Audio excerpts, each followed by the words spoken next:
History explained. The year is 1933. America is drowning. 1 in 4 workers has no job. Banks are closing by the thousand. Farmers are losing their land. The country is desperate for a savior. And Franklin Delano Roosevelt, the man who would become America's longest-serving president, is about to do something unprecedented. Something that has never been done before. Something that has never been done since. He will sign an executive order that forces every single American to hand over their gold. Every coin. Every bar. Every certificate. Refuse? You face 10 years in prison. Then, months later, he will raise the price of gold by nearly 70%. The government will make billions. Americans will lose everything. Was FDR a hero who saved the nation from collapse? Or a tyrant who robbed his own people? These history facts reveal the untold history of Executive Order 6102, the hidden history of America's greatest government heist. Let's begin. To understand the heist, you have to understand what gold meant to Americans in 1933. For nearly 200 years, the United States had been on a gold standard. Every dollar in circulation was backed by a specific amount of gold. You could walk into any bank, and exchange a paper dollar for a gold coin. The price was fixed, $20.67 per ounce. That was the law. That was the contract between the government and its citizens. Gold wasn't just an investment. It was money. Real money. Then the Depression hit. Banks failed. People panicked. They rushed to withdraw their gold, and the banks didn't have enough. A run on gold is worse than a run on paper. Because gold is finite. And once it's gone, it's gone. Roosevelt took office on March 4, 1933. His first words, "The only thing we have to fear is fear itself." Behind the scenes, he was already planning something much more concrete. Within days, he declared a bank holiday, closing every bank in America to stop the panic. When the banks reopened, something was missing. The gold. Americans could no longer exchange their dollars for gold. The gold standard was suspended. And the stage was set for the biggest seizure of private property in American history.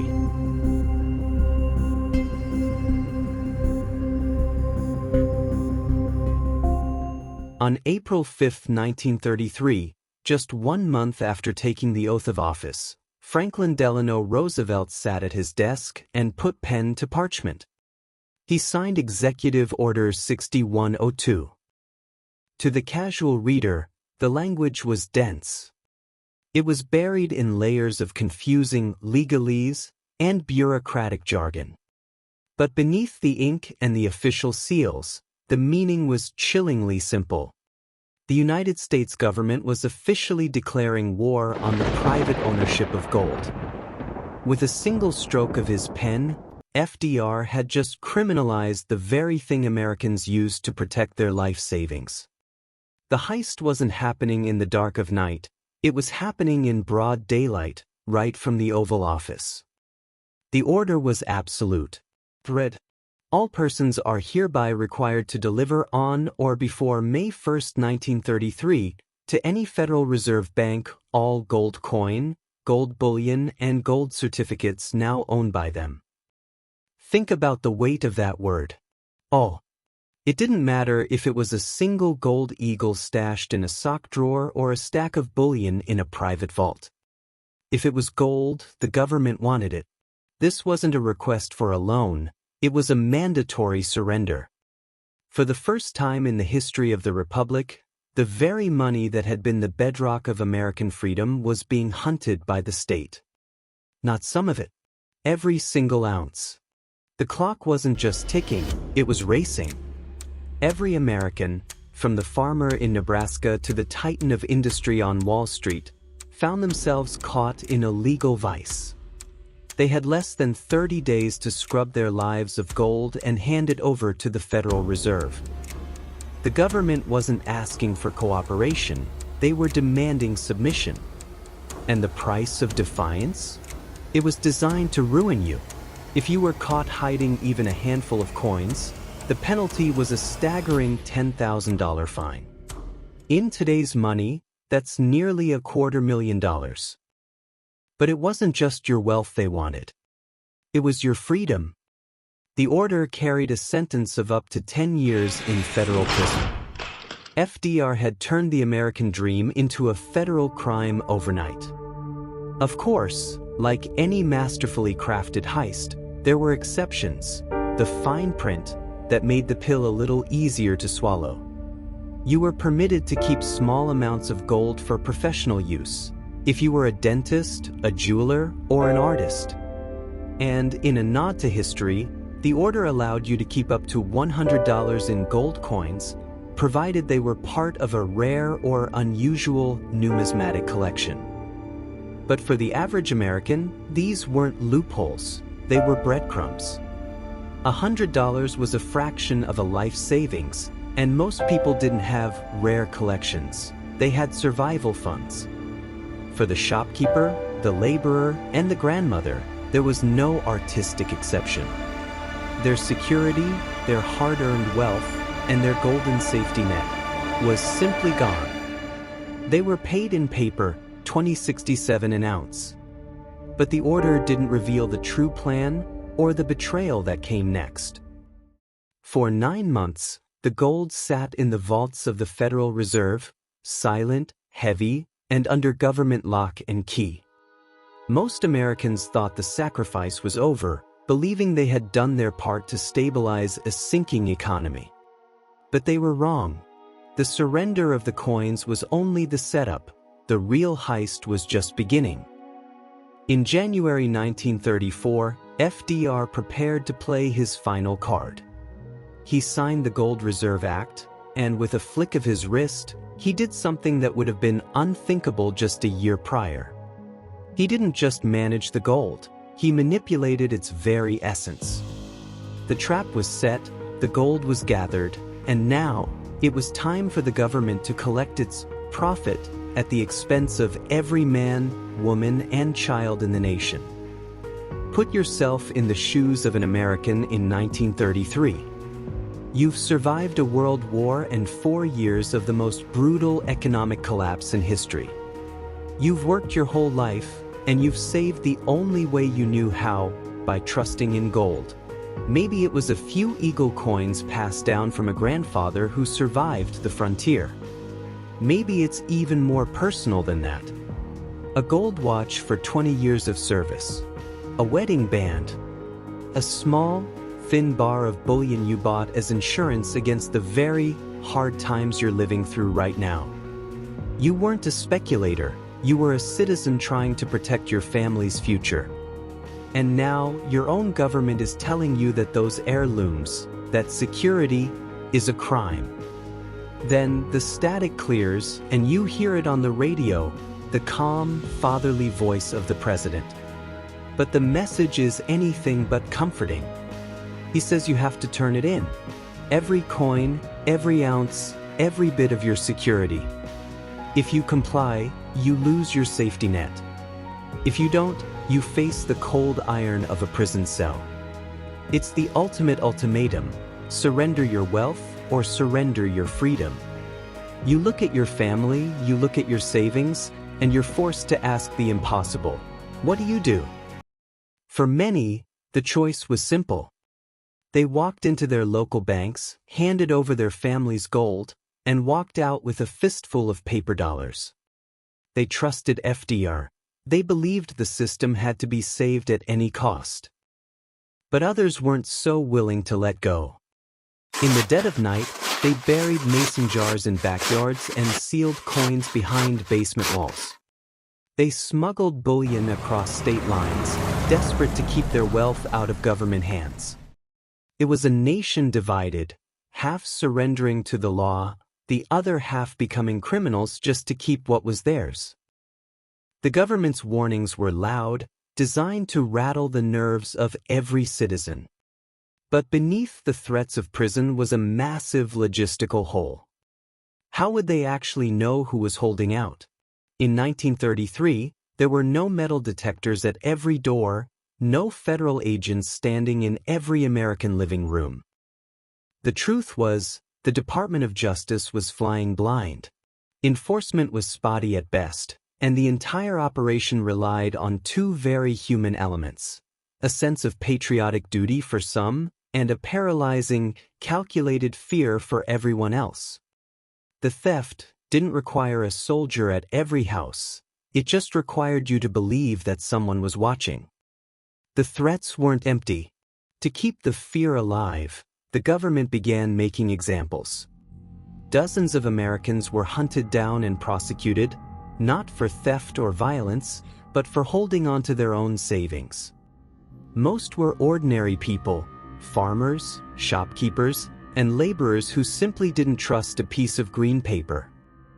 But then came the high-profile targets.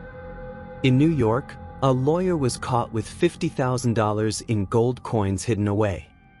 He fought the law and he lost. He was convicted, stripped of his reputation, and sentenced to 18 months in a federal cell. The message was sent: if they could break a powerful lawyer, they could break anyone. By the end of May 1933, the operation was a staggering success. The government had successfully clawed back over 500 tons of gold from the hands of its own citizens. This wasn't just a collection, it was a massive migration of wealth. Convoy after convoy, the gold was shipped to the U.S. Treasury, eventually finding its way to a brand new, impenetrable fortress rising out of the Kentucky soil, Fort Knox. Behind those massive steel doors, the gold was safe. The emergency seemed to have passed, and the government was in total, undisputed control of the nation's money. But for the people watching from the sidelines, the silence was deafening. They didn't realize that the surrender of their coins was merely the setup. The heist wasn't over. It was just the end of the first act. This new law executed a two-step maneuver that changed history.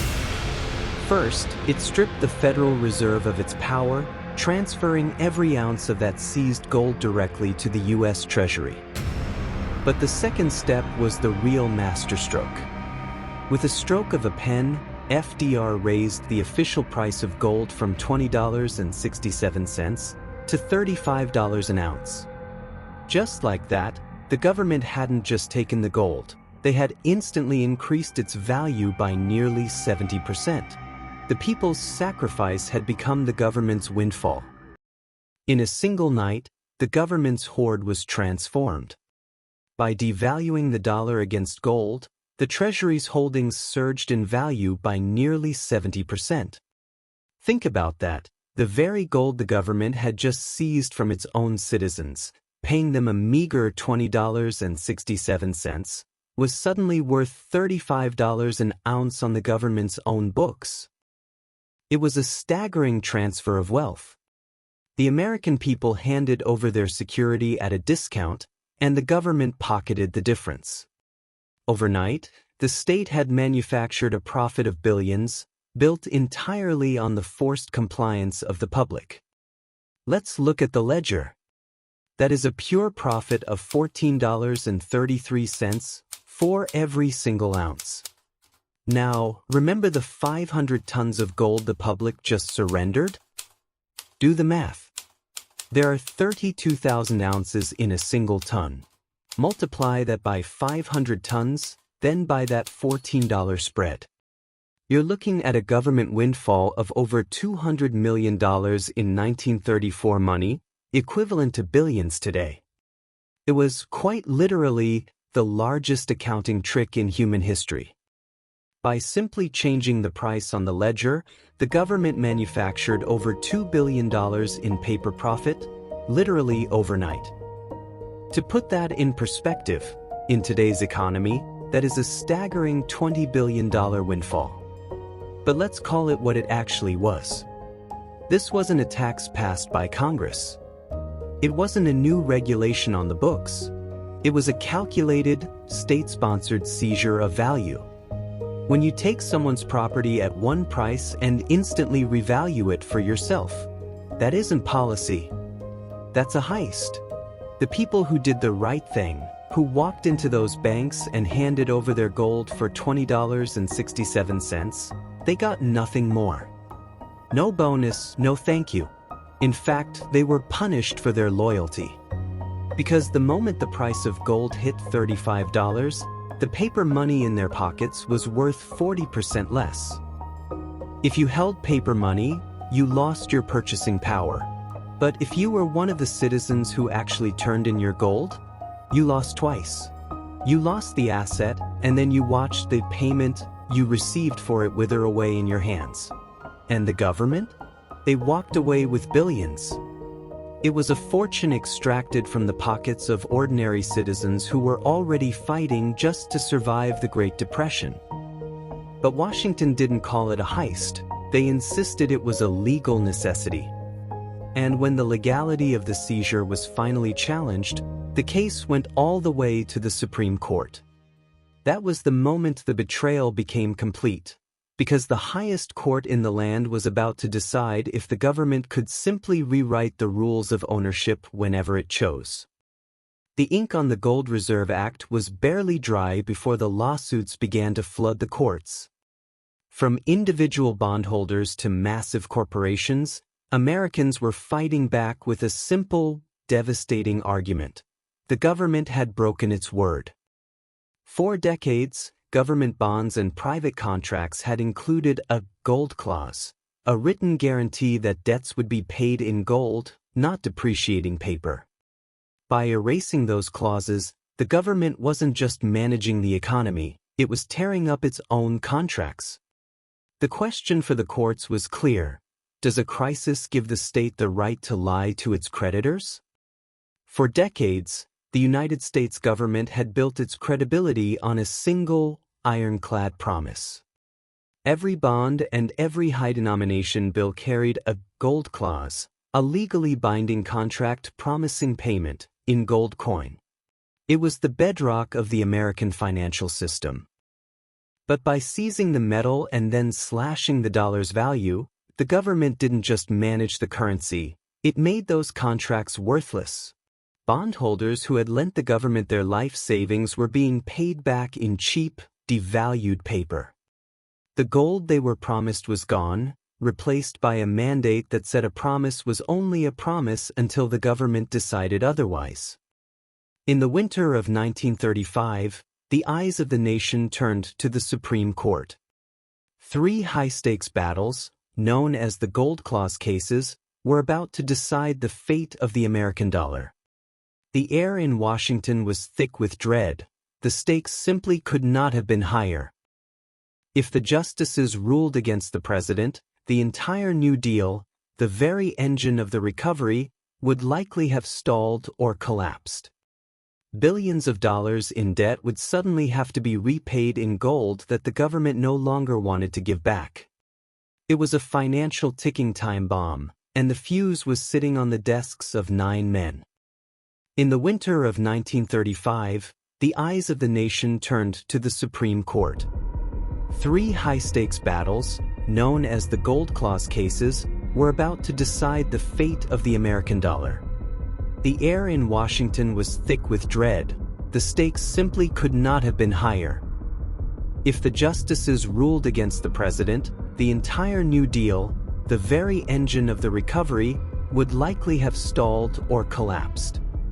Billions of dollars in debt would suddenly have to be repaid in gold that the government no longer wanted to give back. It was a financial ticking time bomb, and the fuse was sitting on the desks of 9 men. The wait ended on February 18, 1935. As the Chief Justice began to read, the courtroom fell into a stunned silence.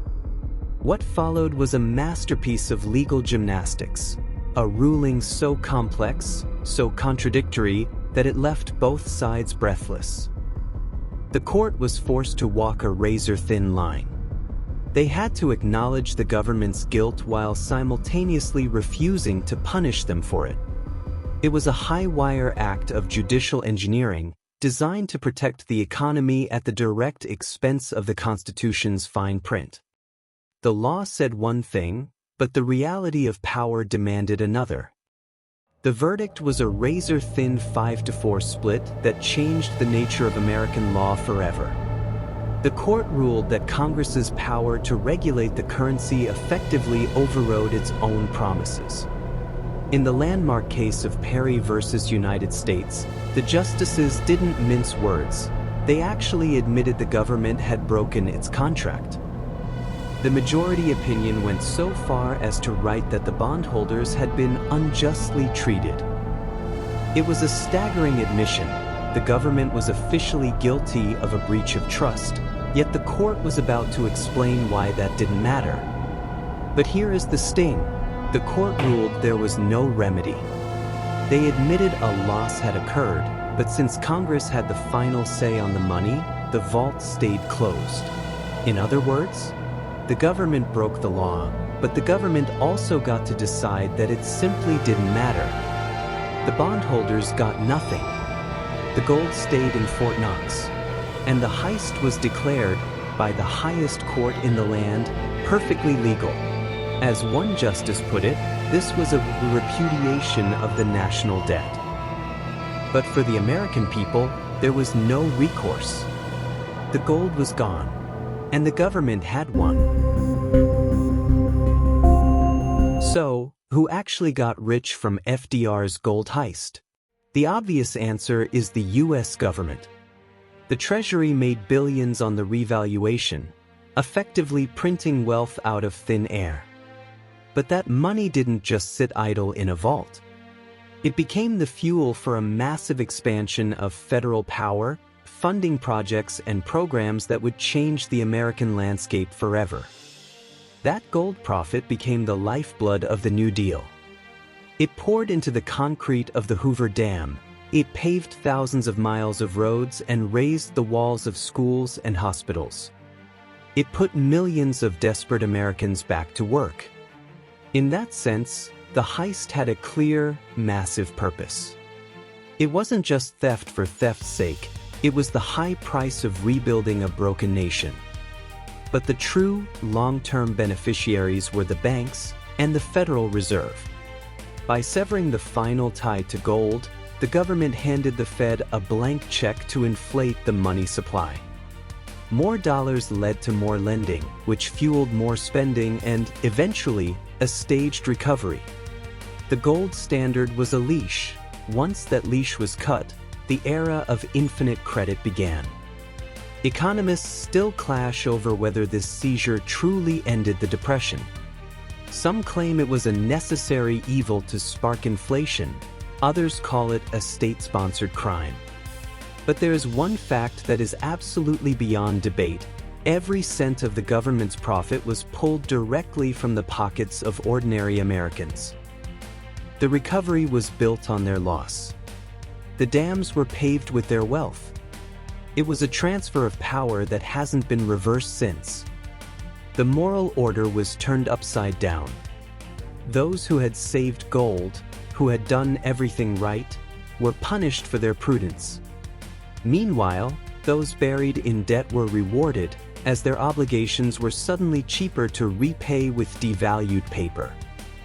It was a systematic transfer of wealth, from the savers to the spenders, from the prudent to the profligate, and ultimately from the pockets of Main Street directly into the coffers of Washington. The message was clear. In the new economy, saving was a risk and debt was the new standard. And the man who signed the order? Franklin Delano Roosevelt never apologized. He never once admitted to a single moment of wrongdoing. In his mind, the heist wasn't a crime, it was a rescue mission. He believed he had sacrificed the old rules of sound money to save the country from total collapse. He saw himself not as a contract breaker, but as a savior who had the courage to do the unthinkable. To FDR, the ends didn't just justify the means, they redefined them. Executive Order 6102 was never truly dead. For 41 years, from the Great Depression until 1974, it remained a crime for Americans to own gold bullion. You could wear a gold ring or collect rare coins, but owning gold as a private investment was strictly forbidden. For over 4 decades, the ultimate hedge against inflation was effectively off-limits to the public. The government didn't just take the gold, they broke the habit of owning it. By 1974, President Gerald Ford finally restored the right to own gold, but the damage was already deep. An entire generation had been raised to believe gold wasn't real money. They learned that the state could seize your wealth on a whim, making gold feel risky, not because of market fluctuations, but because of government power. The law changed, but the fear of the state remained. The golden anchor was gone, and the era of pure paper had truly begun. Today, you can own all the gold you want, but the safety net is gone. The price floats, and the government's promise to exchange dollars for gold is a relic of the past. Since 1971, we have lived in a world of pure fiat currency. Our money is no longer backed by metal, it's backed by nothing but trust in the state. And that trust? It was shattered back in 1933. It broke when the government seized the gold. It broke when the Supreme Court looked the other way. And it broke the moment a president signed an order that made theft legal. The heist wasn't just about metal, it was the day the promise was broken. Today, the U.S. still holds the world's largest gold reserve, over 8,000 tons. Much of it was the very gold seized in 1933. They never gave it back. They never apologized. And today, most Americans have no idea it ever happened. The heist is over, but the loot is still in the vault.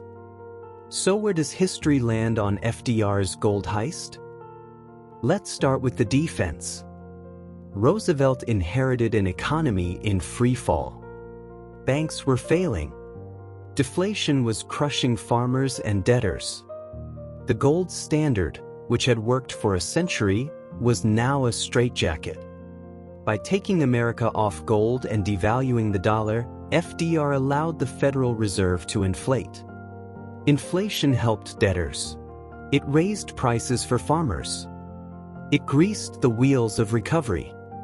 Many historians argue that without FDR's drastic actions, the American economy would have collapsed entirely, and with it, democracy itself. The gold heist, in this view, was a necessary evil. A painful surgery to save the patient. Now the prosecution. The government took property from its own citizens, without due process, without just compensation, and without their consent. The Fifth Amendment explicitly says, "Nor shall private property be taken for public use without just compensation." Was $20.67 per ounce just compensation when the government knew it was about to raise the price to $35? The Supreme Court admitted the government had broken its contracts, but refused to offer a remedy. That is not justice. That is ratification of theft. And the precedent? If the government can take your gold in a crisis, what else can it take? Your savings? Your property? Your rights? FDR's defenders say the ends justified the means. His critics say the means destroyed the very principles the country was founded on. History explained, from both sides, leaves the judgment to you. Franklin Delano Roosevelt died in 1945. He never apologized for Executive Order 6102. He never had to. He is remembered as one of America's greatest presidents. The man who led the country through depression and war. The face on the dime. But beneath that legacy, hidden, untold, is a heist. The largest government seizure of private property in American history. A heist that stole $20 billion in today's money from ordinary citizens. A heist that the Supreme Court called unjust and then did nothing about. Today, you can own gold again. But the lesson of 1933 remains: the government can take it. And if the crisis is big enough, the courts might let them. History Explained. The untold story of FDR's secret heist. The gold is still in Fort Knox. The profits are still in Washington.